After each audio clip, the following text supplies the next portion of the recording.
kan lo ngai to ve thini karinga ni tini hun kan hang liam zung zunga kan ti tu le kan duang te kan ti liam zung zunga ama ro chu he khowela kan dam chan le eng wa ngai tianga kal pur pura thong ta ka har sanat to lo ong nge kan ni ti thei kan lo ngai to chiang ngai lo thina ku mo pa ve zela kan ni ve ka nga chu nga chuanin kan hun to na zela ke mani kan ngai to har te kan in ngai mu chua te hi ngai ve ni ring tu chu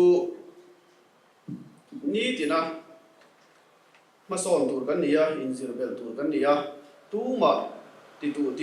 zo to anom theilo chu wang chuanin voinia hi zanila hianin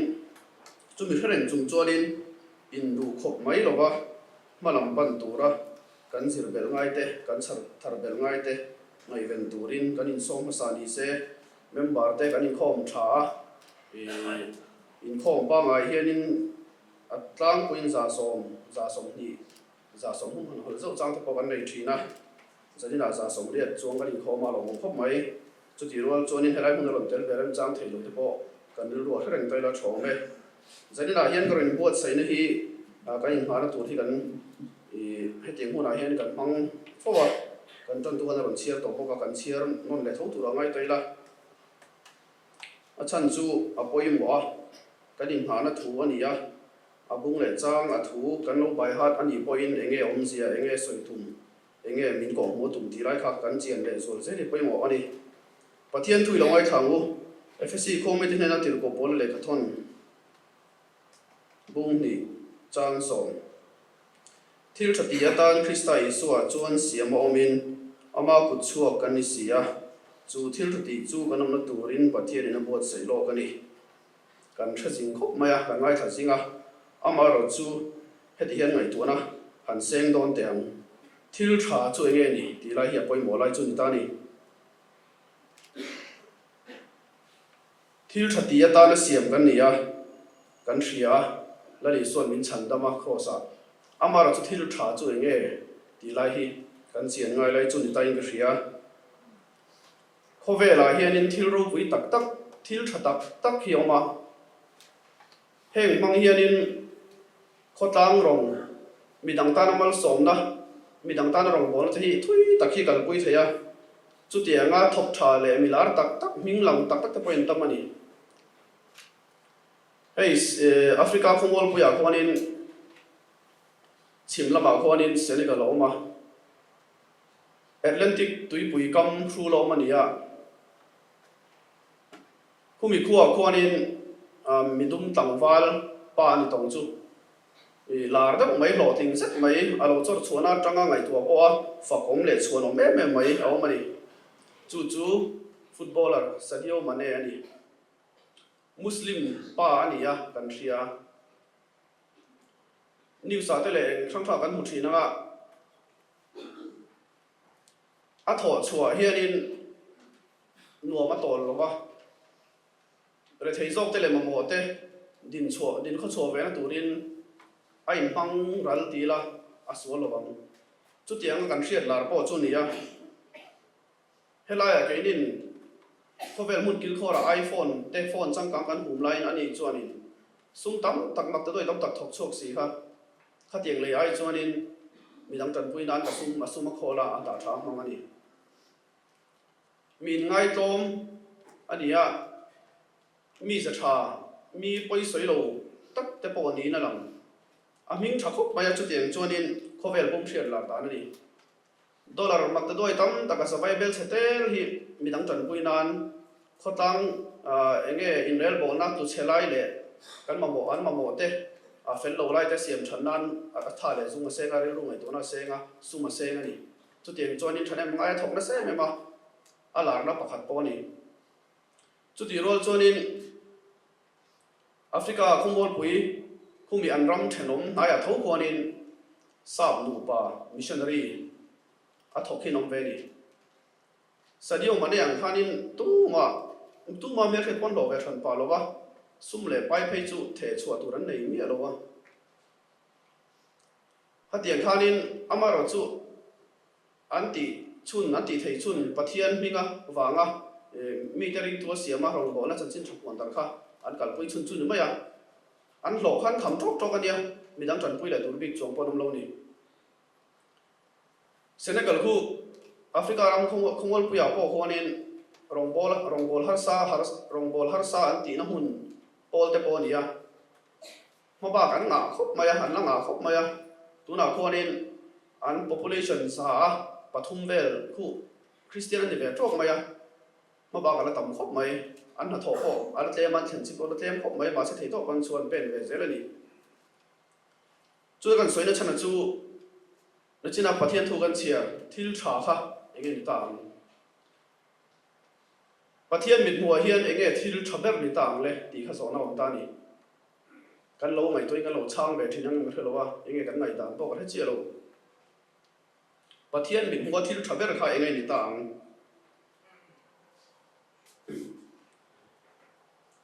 kan soi tang khanin eng kong po ni se midang ta na mal so na ni shrim hi hlu ani midang tran puya midang te khai chuak tu midang te kai ruai tu ni phei chu hlu ani eng kong a po ni ro se hlu vek soi sen tu rom lo amai ro chu zani la kan ngai tu na thar tu ra ka du chu khovel thil ti thei na ro pui ber ai ro puyom le to chuang lo panga midang ta na mal som la kan ni hi dam na thing lo ni na chok na atling tok chawani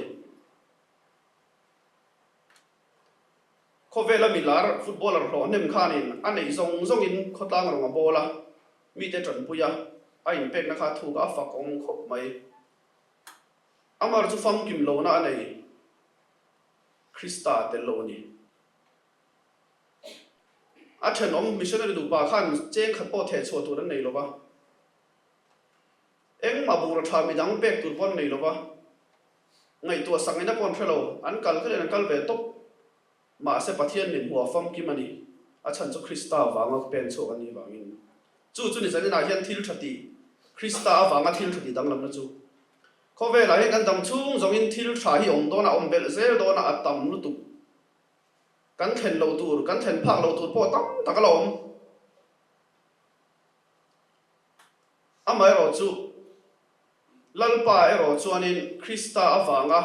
chatuan nun na konga mi te kan hruai tu ka thil pek hlu hi khe kho vela nom thei lo ni nun na kan pe thei lo dam na kan pe thei lo hau sak na kan pe thei lo amai ro chu nun na konga kan hruai theya chu tu ka thil hlu chum lo ni chu tak chu ni zani na hianin rong bol tu ra chan dam Krista thil thati tu ra siam kan ni na lai chu kan lo mai tho chiang ai ma thelo ba zani na hianin ka rong bol pui te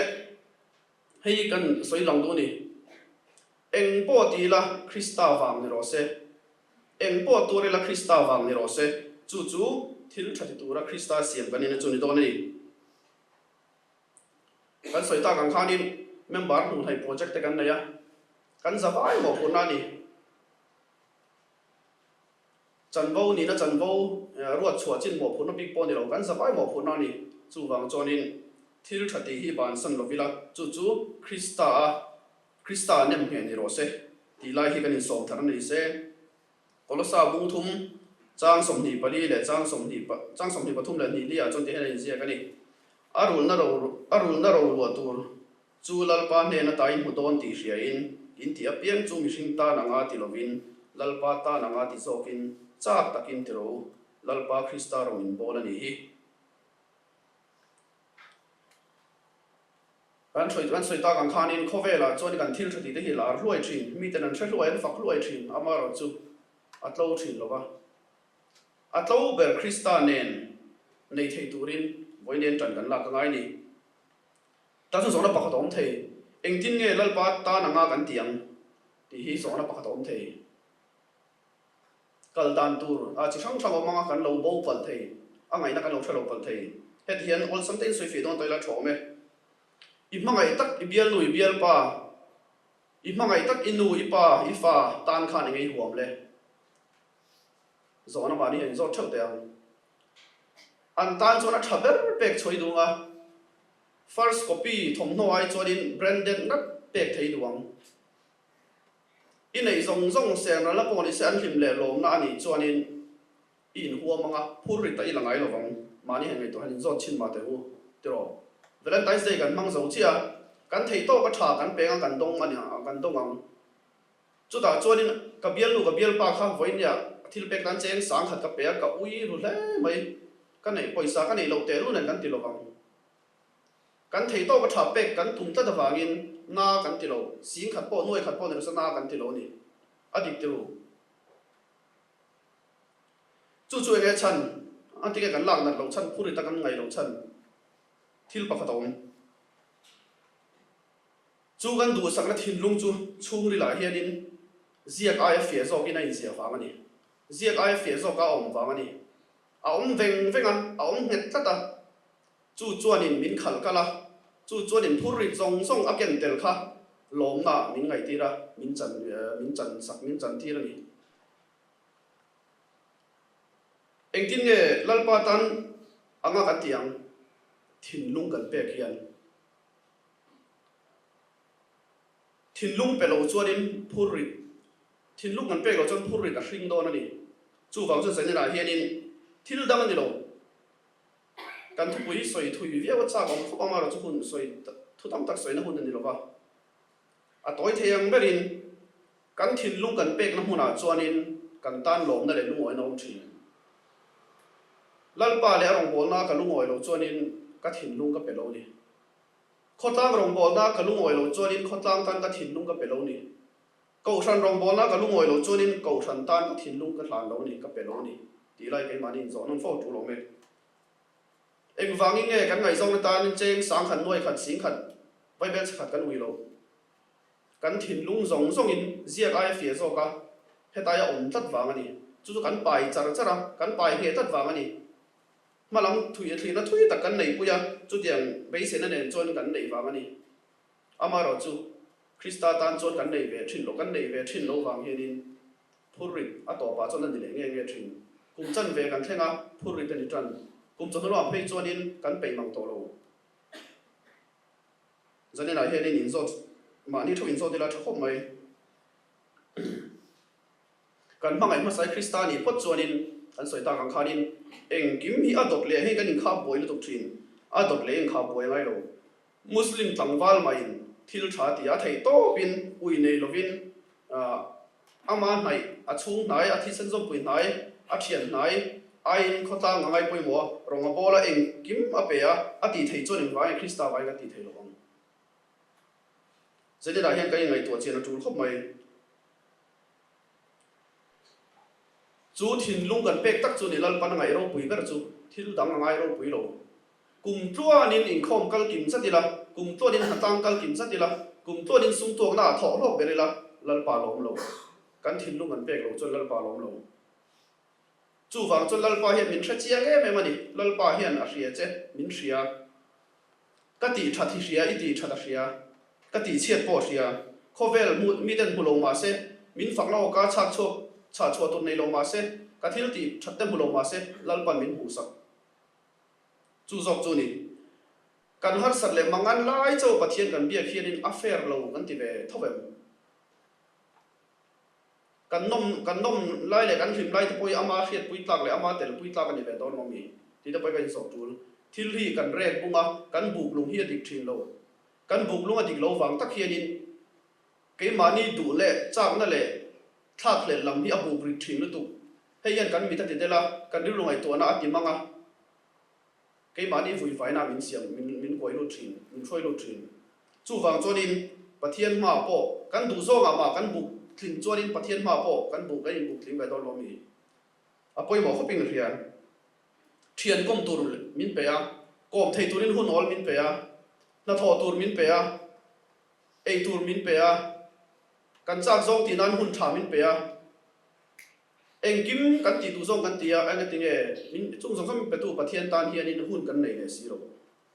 dar kar khathi hun rei kan ti em ni enge mo han tu lang te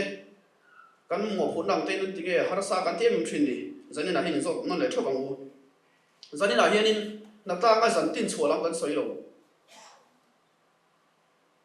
sum tu ka kar top tin deuh thaw a chhuak an soi lo group activities eng kim ma enroll vat chung chang kan soi lo kan soi chu lalpa ta ni hun toy de pe ro pathian be pop thei turin tong trai tam ro a o the thei turin pathian thu bible chiar tam ro chu chu apoi mo lai chu ni chumi kan ti lo tin phot chuanin aba ke tri pe itel dan to kan mo phurna om to khi chu aron kal zelang ama ro chu chu ngai to lo chon he ta activities kan hulian thin in lo na sum to kan hulian thin chu chuanin phurita min ngai tira kan pe hel thin sum to ta kha poi mo abul beran ni lo abul ber chu hei hi ni pathian tani hun lu tak toy te tal pero ni tinin obzenein trong trai ro tha tham su pathian thu chia ro tha tham su chu chuan in na hruai ang che chu te ga nun hruai tu in ei phot chuan in KTP ani emo ko san ummo pa ni emo khotla nga ni emo chung ku ani emo memala ni emo kan office ani emo kan school ani emo om dan to min sir ti rang tilai poi mo lai chu ni kan mu thel that kan mu thel that thi ni ka hria zene nai ka rong bol pui te in ngai tua chiang le thawang u don son dan le kan thir dana sir hianin kan ma huni rila chu wang chonin don son dan dik tak kan tia thir dan dik tak kan thira malak dan dik tak ma kan lak chonin eng mai phuri tan ni lowang krista wangin atok chia alimom tok chia akhammo tok chia anuam tok chia le zong chang tak ti tok chin pathian in hruayam chu zok chu ni zene na hianin KTP kan ti hianin sum tuak natan zantin chuak lamka i thlir lawang u bultan dan tekin bultan ila pathian in plasir dan to min peang sum tok na tel dan to group member active ni dan to branch tang kai dan to khi kai mani zo to ngzel min thrilang chu zok chu ni bultan dan dik takin bul kan tran chu ni kan ke chei fel fai thapang ti hi zani la hian pathian hengin ka soi ngamani kan thir dan po dik thap don KTP activities tam boy thap kan ti thin enga mo hruai tu enga mo me thre mo chango ni na chango nei lo chonin tlang ne khan kan ti thin tu lo le om zani lo wa kan in kha boy rei tu bani hei ti to lo a tha kan soi ta ka khan heng song song hi alai mu le poi mo lai ber ni reng lo a poi mo lai ber chu ama sabera chonin pathian tan kan hun pe kan soi to kha in khom thin ang u praise and worship boro kan mamo kan tia kan I thanel ngoi ngoya kan tia kan ye ken ne ka ing tinge ko san in khoma dharma sari ka zai tu kan kal pe chong si lo mani po branch committee a toy te ka soi to kan trong trai claim branch changin kan chat claim kan tia kan soi thin amaro chen wang nge sing trong trai po kan kal thei si lo ke mani hian ngai dan le thil kal dan hi kan in siam chopani he yan ni ti boy ni hi tu tang chonin kal dan tikin ngai to dan tikin ngai to u hei kan rong bol na poi mo ni kan rong bol na tlo thenan poi mo ni ni lova ke mani du china kan koi le ta kan her kol chonin vui vai na le pe lo na in kan tong don chu wang chon voi na hianin zani na hianin lalpa chuanin eng kim mi matila ama ne na chakna kan nei theina turin kan ti tur pathian bek in khom tong trai a thu chiar tha tham lovila masabera chuan chu chuanin ke che zel dan tur hi min thri le mem don ani ti hi zani lai kan soi thei chin ta se thil thati tura siam kan nia thil tha chu kan soi ta kan khanin toy te in kim lo da min kan soi nia mani thokin in ngai to zui leila kong dik zo ngai dan le thir dan dik zo don san dan dik zo ka rong bol na kan pui thei turin zani na hianin pathian thoi na kan chang thei don ani